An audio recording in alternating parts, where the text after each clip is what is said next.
Nah, ada satu contoh di sini ya. Contohnya itu ini. Kita punya polimerisasi reaktor, tapi untuk gambar ini kita masih belum punya safety relief.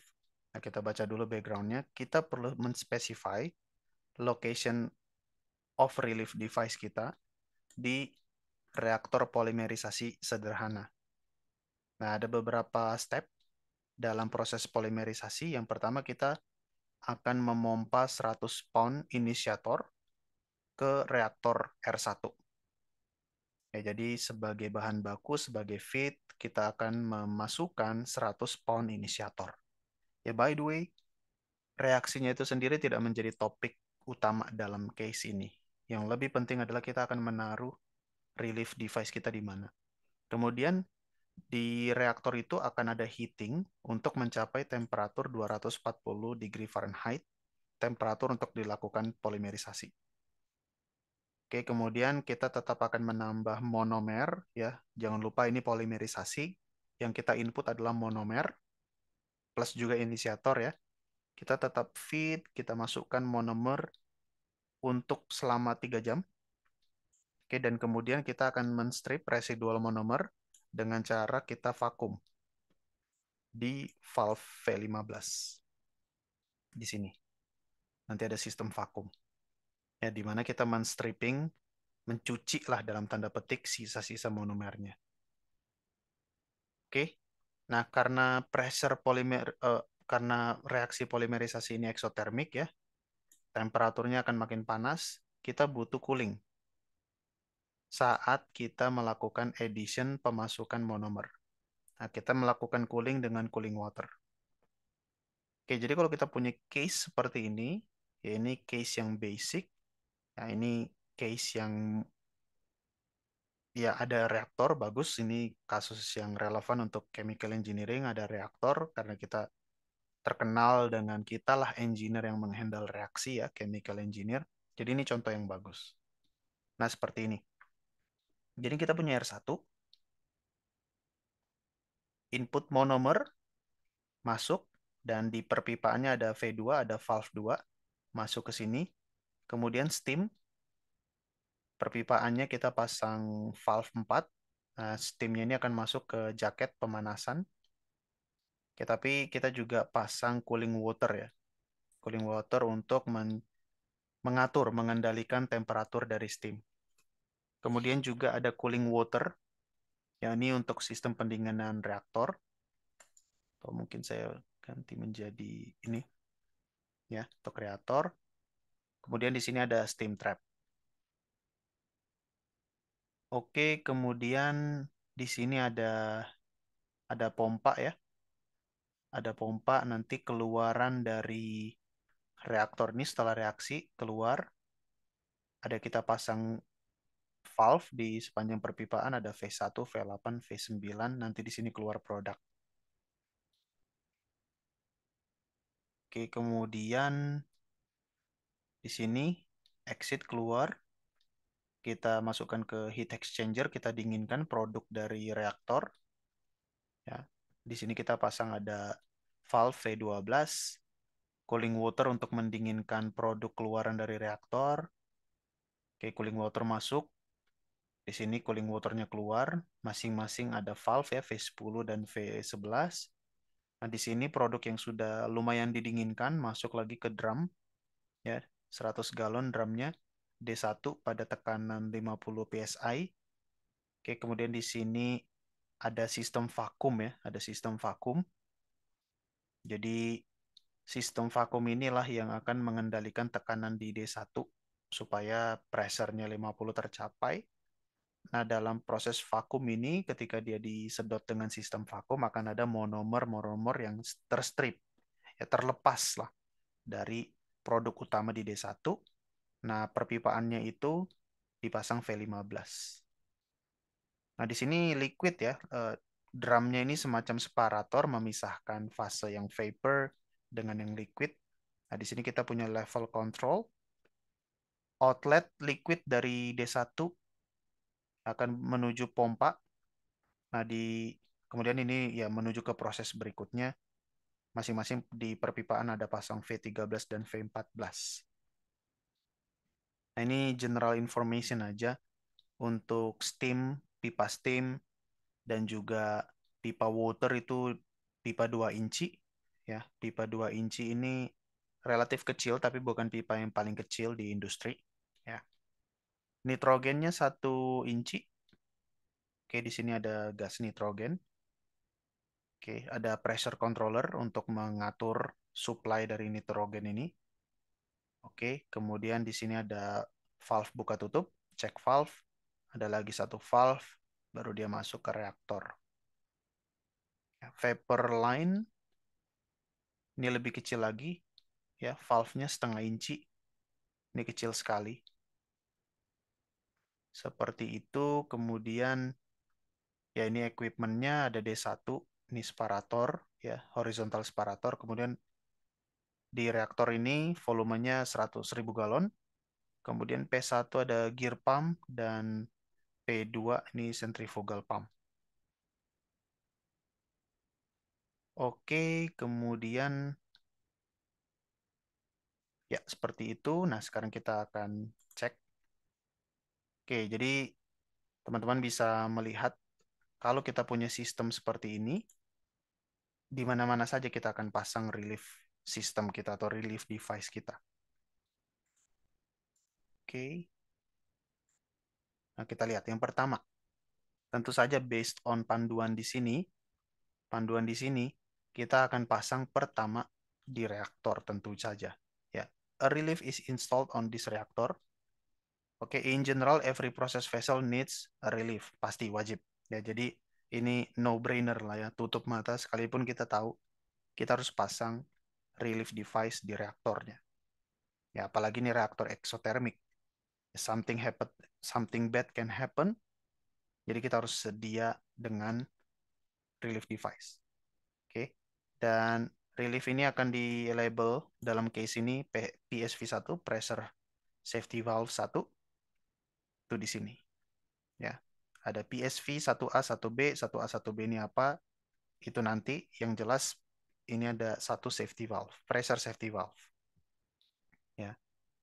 Kemudian positive displacement pump P1. Oke, P1 di sini. Positive displacement pump itu bisa overload, bisa overheat, dan bisa damage, bisa rusak jika deadheaded.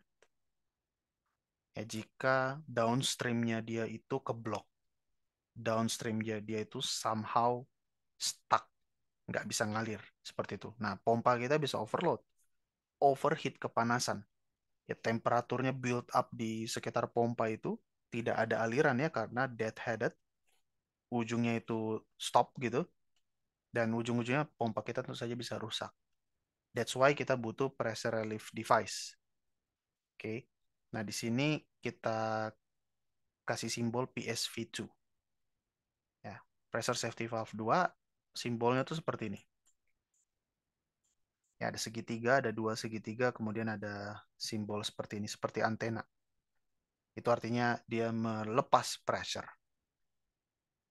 Oke, this type of relief discharge is usually recycled back to the feed vessel. Jadi setelah kita relief itu liquid ya, liquid yang kita relief gitu, kita keluarkan dari proses kita, biasanya ada mekanisme tambahan untuk mengambil liquid yang sudah terbuang itu untuk kembali masuk ke feed.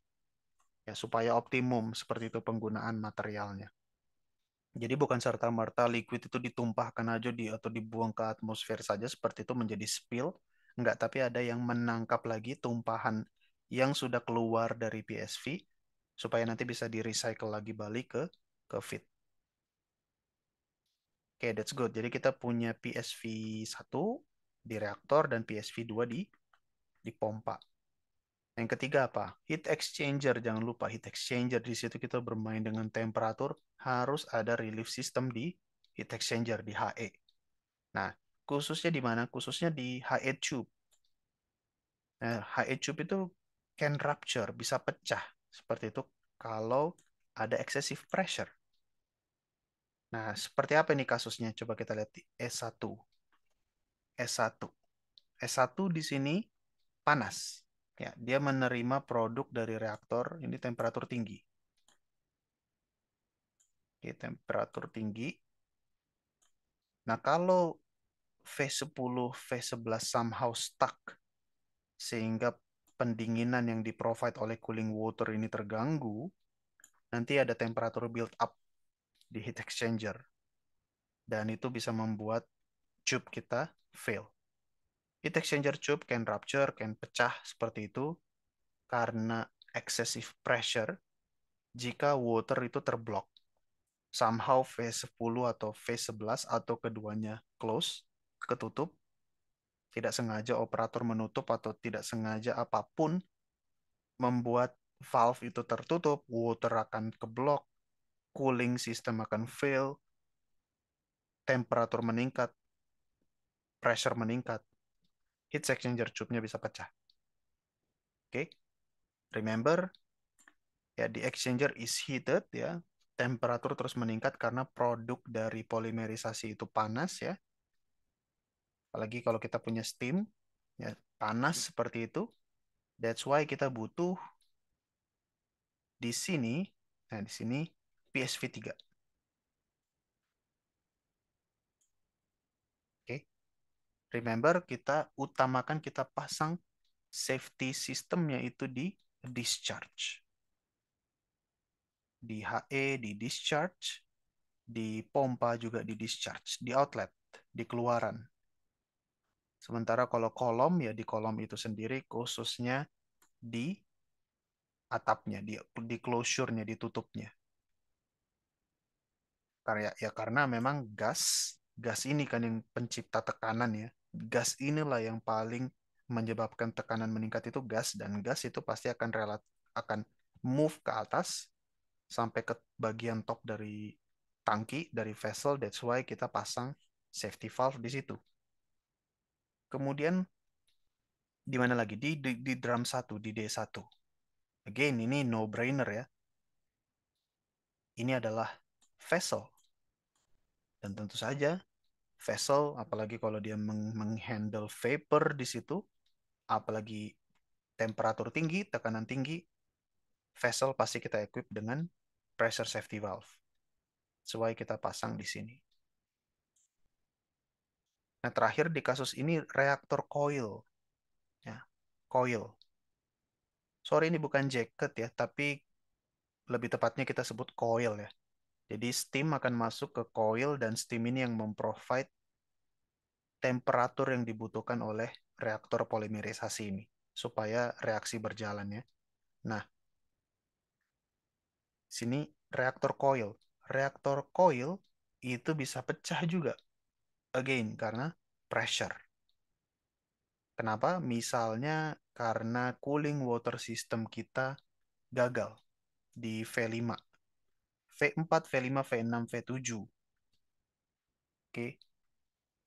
V4, V5, V5 terutama yang mengendalikan temperatur dari aliran steam kalau itu gagal, termasuk di sini cooling waternya V6 atau V7 kalau itu gagal, si coilnya ini bisa bisa rupture, bisa pecah, bisa rusak, bisa damage karena dia utamanya menghandle steam yang tekanannya lumayan tinggi 125 psi dan temperaturnya pasti tinggi, panas seperti itu. Jadi kalau cooling water system kita fail karena mungkin ya V5, V6, V7-nya ketutup seperti itu atau mungkin pipa dari cooling water systemnya ini bocor seperti itu, ini coil bisa rusak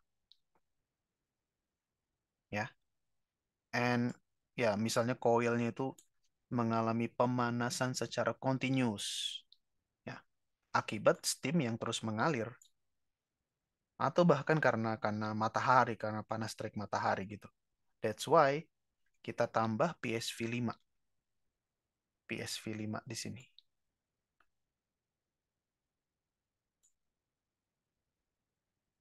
Seperti itu.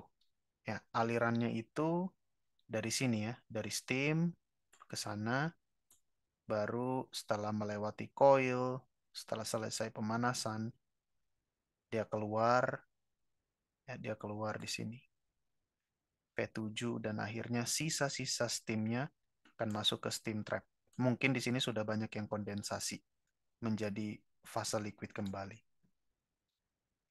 Oke, jadi ini satu case yang sangat-sangat possible, case yang basic, case yang bagus, supaya memberikan kita gambaran ya, di mana sih kita bisa meletakkan safety relief kita, safety atau relief device kita.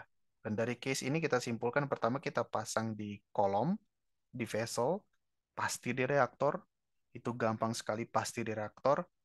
Kemudian di sini ada drum, kemudian ada di heat exchanger, ya heat exchanger, kemudian ada di pompa, dan juga ada di coil. Nah, bagaimana dengan pompa 2? Bisa juga. Bisa juga. Nah, ini kan kita nggak tahu cerita berikutnya, tapi sangat bisa juga kita pasang di sini, di discharge dari pompa 2.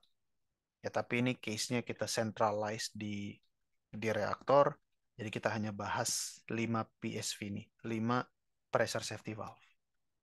Oke, jadi demikian topik kita untuk membahas di mana kita meletakkan relief device kita. Terima kasih.